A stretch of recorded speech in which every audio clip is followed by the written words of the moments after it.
তো বন্ধুরা, রাস্তা দিয়ে কোনো মেয়েরা বা ছেলেরা যাচ্ছে, দুষ্কৃতীরা আক্রমণ করতে পারে, তো সেখান থেকে সে আক্রমণ যদি করে, সে কি তার হাত ধরে তার সাথে চলে যাবে? কখনো না।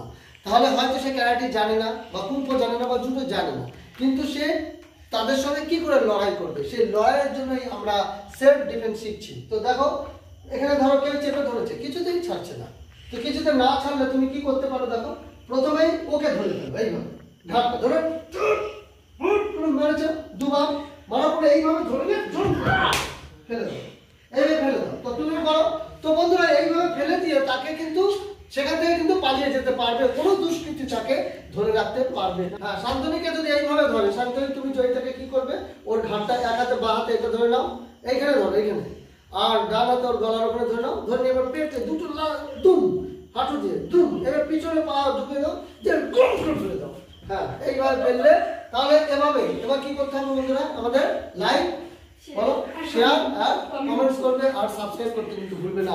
আমরা আরো নতুন নতুন ভিডিও তোমাদের জন্য বানাবো। ওকে।